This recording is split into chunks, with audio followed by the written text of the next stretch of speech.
Bismillahirrahmanirrahim. Assalamualaikum warahmatullahi wabarakatuh. Alhamdulillahi ala ihsanih wasyukru lahu ala taufiqihi wa amtinanih. Allahumma salli ala sayyidina Muhammad wa ala alihi wa sahbihi wa ansarihi wa ahzabihi wattabi'ina lahum bi ihsan. Sahabat cendekia yang dimuliakan Allah Subhanahu wa ta'ala, tujuan disyariatkannya puasa Ramadan adalah la'allakum tattaqun, agar kamu bertakwa. Ciri-ciri orang bertakwa disebutkan Allah di permulaan suratul Baqarah.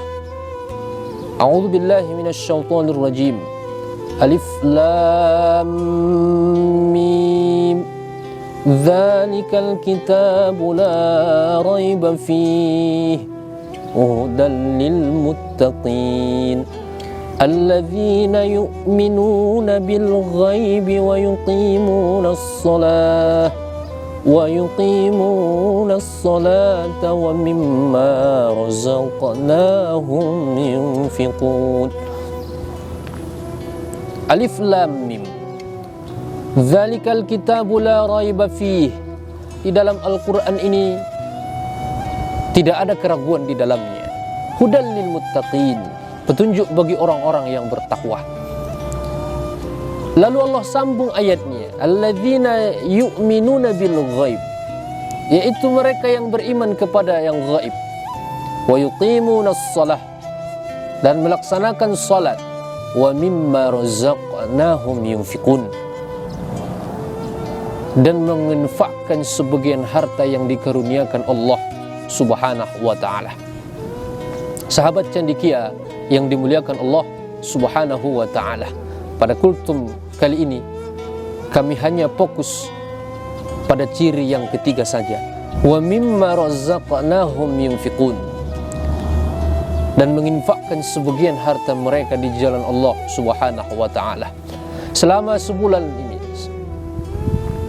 kita mengungkapkan kesanggupan kita dalam bentuk tenaga, menahan lapar haus sampai matahari terbenam,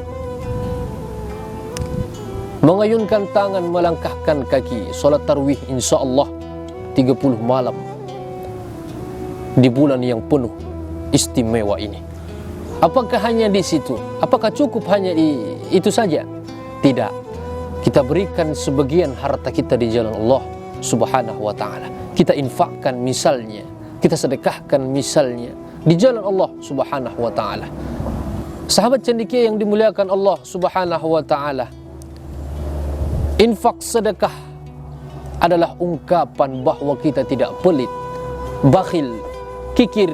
Allah telah mengingatkan kita, wa may yunqasuha nafsihi, barang siapa yang terpelihara dirinya pelit, kikir, bakhil, faulaika humul muflihun, maka dialah orang yang beruntung di hadapan Allah Subhanahu wa ta'ala.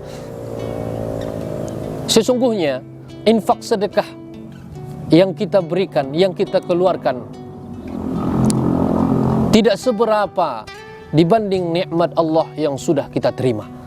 Bagaimana mata kita, bagaimana pernapasan kita, bagaimana mulut kita, lidah kita, telinga kita, dan lain sebagainya. Sahabat cendekia yang dimuliakan Allah Subhanahu wa ta'ala, kabar gembira bagi kita, bagi orang-orang yang gemar bersedekah. Bismillahirrahmanirrahim.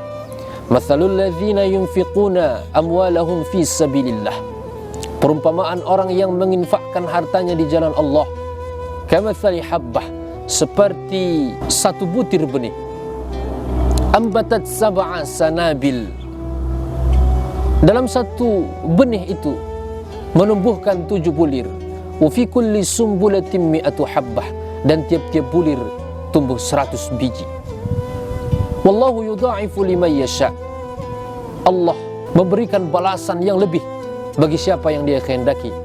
Wallahu wasi'un alim, Allah maha luas karunia-Nya, lagi maha mengetahui. Quran surah Al-Baqarah ayat 261. Dan Nabi SAW memberi kabar gembira juga bagi kita, bagi orang-orang yang gemar bersedekah.